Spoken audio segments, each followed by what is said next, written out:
नमस्कार दोस्तों, आज की जो वीडियो है ये बहुत कुछ आपको सिखा जाएगा। ज़िंदगी में कभी कभी क्या होता है ना कि हम भागते रहते अपने समस्याओं से, पर वो समस्या कभी ना कभी हमको घेर लेता है और इस तरह से घेर लेगा कि उस टाइम फिर भागने के लिए आपको कहीं जगह नहीं मिलेगा। अभी हाल फिलहाल की एक घटना है। एक लोग हैं जिनका नाम तो मैं नहीं लूँगा इस वीडियो में, क्योंकि सबकी अपनी अपनी प्राइवेसी है, तो इस वजह से मैं नाम नहीं लूँगा। एक व्यक्ति हमसे मिलते हैं और वो आए और उनकी वाइफ आई और एकदम रोने लगे मेरे पास आके, और खूब रोने लगे कि मुझे बचा लीजिए, मुझे बचा लीजिए, मुझे बचा लीजिए। मुझे समझ नहीं आया कि भाई ये बंदा रो क्यों रहा है। फिर मैंने उनसे समझाया बुझाया, फिर उनसे समस्याएं पूछी कि भाई क्या दिक्कत है। तो दिक्कत जो सामने आई, मतलब आपको कहें तो एकदम विचलित कर देगा, परेशान कर देगा, इस तरह की समस्या है। उस व्यक्ति के साथ हुआ यह था कि आज से लगभग 10 साल पहले की बात है। देखते होंगे कि बहुत सारे लोग क्या करते हैं कि जब दिवाली का समय आता है, धनतेरस और दिवाली के समय, उस समय जुआ खेलते हैं। तो वो व्यक्ति जुआ खेल रहा था दिवाली के टाइम में, और खेलने वाले में जो उसने बताया मुझे, खेलने में बहुत सारे लोग होते हैं उसमें, और ख़ासकर ये दिवाली धनतेरस में, और पता नहीं हर जगह खेले जाते हैं कि नहीं, हम लोग के बिहार में लोग खेलते हैं। और वो ये समझता है, जबकि ये अंधविश्वास है, वो समझता है कि आज अगर जीत गए तो एकदम लक्ष्मी जी जो है साक्षात आ जाएगी हमारे घर में, फिर कभी पैसे की कमी नहीं होगी। उसने जुआ खेला और उस रात उसका जो कहना था 12 लाख रुपए हार गया। वो बंदा 12 लाख रुपया हार गया दोस्तों, और मतलब हारते रहा। उसको पास में पैसे नहीं थे, तो जो उसके साथ में थे लोग, वो कह रहे थे कि मैं दे रहा हूँ पैसा, मैं दे रहा हूँ पैसा। वो पैसा देते गए, वो हारते गया, पैसा देते गए, वो हारते गया। जब 12 लाख रुपए हार गया, उसके बाद कल होके उसको जो पैसा उसने रात में जो खेलने के लिए दिया था, वो सब ने चढ़ाई कर दी कि भाई मुझे अब पैसा दो। अब ये बंदा परेशान हो गया, कहता है कि मेरे पास ज़मीन भी नहीं कि मैं ज़मीन बेच के दूं। उस समय इसकी शादी नहीं हुई थी और घर भर ज़मीन था, ये बेच नहीं सका। तो अब क्या होता है कि मतलब वो बंदा ज़मीन बेच नहीं सकता था, चूँकि उसके घर तक ही ज़मीन थे, उसके पिताजी भी थे घर में गार्जियन। तो उसने दूसरे आदमी के माध्यम से किसी और से ज़मीन लिया, मतलब ज़मीन नहीं, पैसे लिए, कर्ज लिए। मतलब होते हैं कि गांव में 2 लाख उससे लिया, 3 लाख उससे लिया, 1 लाख उससे लिया, इस तरीके से उसने 5-6 आदमी से कर्ज लिया। और वो पढ़ाई भी करता था, तो टीईटी एग्ज़ाम भी पास किया उसने। टीईटी एग्ज़ाम पास किया और अभी वो टीचर है। नाम तो मैं नहीं बताऊंगा, मैंने पहले भी कहा, ये प्राइवेसी के लिए। तो टीचर हैं। उसके बाद उनकी जो सैलरी है अभी वही 30,000 के आसपास की सैलरी है। लेकिन वो जो कर्ज था 12 लाख रुपए, उसके ब्याज कितने ज़्यादा हो जाएंगे ये ज़रा सोच के देखिए। गांव में ब्याज पर जो पैसे देते हैं वो 5 रुपये सैकड़ा, मतलब होता है कि 100 रुपया का 5 रुपया। ये महीने का होता है, साल का नहीं। साल का कहिएगा तो 12, 25, 60% रेट ऑफ इंटरेस्ट होता है जो गांव में ब्याज देते हैं। अगर 3 रुपये सैकड़ा भी चलता है तो 12 36% सालाना ब्याज हुआ। इस हिसाब से उसके ऊपर 25 लाख रुपए से ज़्यादा के कर्ज हो गए। अब 25 लाख से ज़्यादा के कर्ज हो गए। अब वो बंदा इतना परेशान है। अभी उसके 2 बच्चे भी हैं, बीवी है, वो खुद है। अब उसे दुनिया में कौन ऐसा व्यक्ति है जो इससे बाहर निकाल सकता है? उसे कौन पैसा देगा?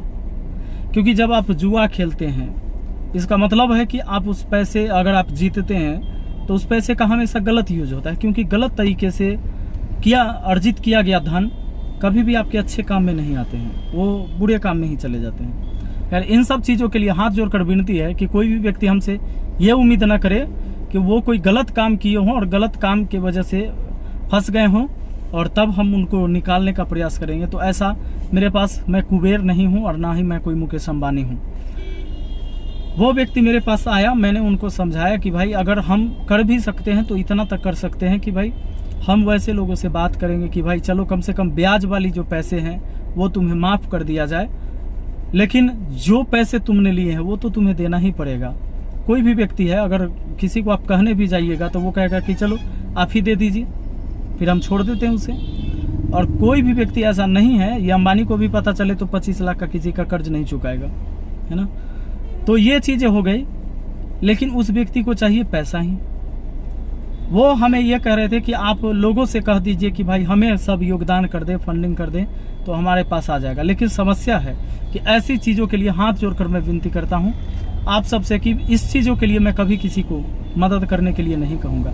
हाँ, जब कभी वैसी ज़रूरत पड़ा है किसी को, वैसी स्थिति में जहाँ ज़िंदगी मौत की बात होती है और बात ऐसी होती है कि कहीं किसी के ऊपर विपत्ति आ जाए, ये विपत्ति लाया गया है, ये विपत्ति आया नहीं, वैसी स्थिति में होता है कि भाई हर किसी के मतलब अंदर दिल है, भावनाएं होती है कि भाई चलो हम इतने में हैं तो इतना हम मदद कर सकते हैं, तो ऐसे करते हैं। तो मुझे आप लोगों से बस यही कहना है कि ज़िंदगी में कोई भी शॉर्टकट जो रास्ते होते हैं ना, रास्ते तो होते हैं लेकिन वो किसी मंजिल की तरफ नहीं लेके जाएंगे आपको। तो शॉर्टकट अपनाना छोड़िए। ज़िंदगी में पैसा कमाने के लिए सिर्फ गलत काम करके ही या शॉर्टकट रास्ते अपना करके ही पैसे नहीं कमाए जाते हैं।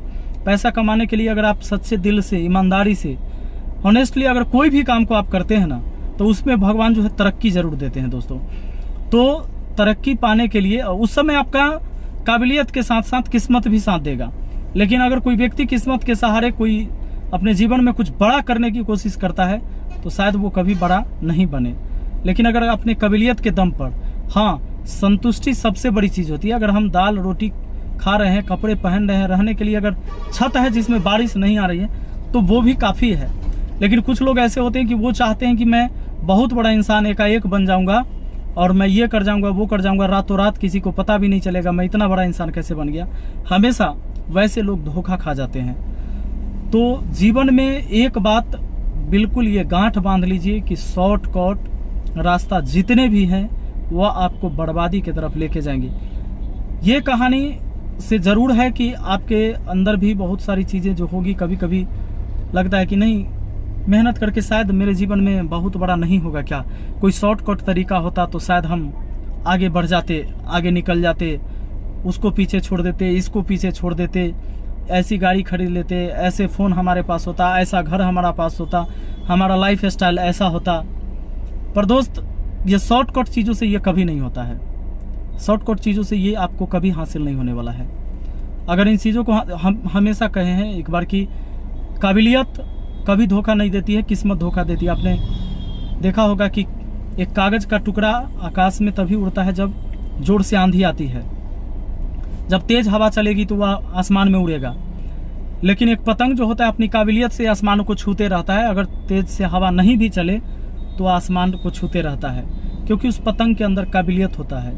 और कागज़ का टुकड़ा हमेशा किस्मत के सहारे उड़ता है। तो शॉर्टकट कोई भी चीज़ें अपने जीवन में ना अपनाएं और ऐसी चीज़ों से बचें, और बिल्कुल बचना चाहिए। अगर ऐसी चीज़ों पर ध्यान रहता है तो इंसान मेहनत भी नहीं करता है, और जो मेहनती इंसान होता है ना, वो किस्मत के सहारे कभी भी नहीं रहता है। वो ये नहीं सोचता है कि कहीं से कुछ हो जाएगा। अगर आप पढ़ाई करते, ये नहीं है कि आपने फॉर्म भर दिया है तो एकाएक आपको नौकरी हो जाएगा। बहुत सारे बच्चे ऐसे भी होते हैं कि सब भरा है तो हम भी भर दिए, किस्मत के कौन देख ले है, कहीं हो गया तो कहीं कहीं नहीं होगा, बिल्कुल नहीं होगा, कभी नहीं होगा। इसलिए इस सब चीज़ को ध्यान रखना है। धन्यवाद।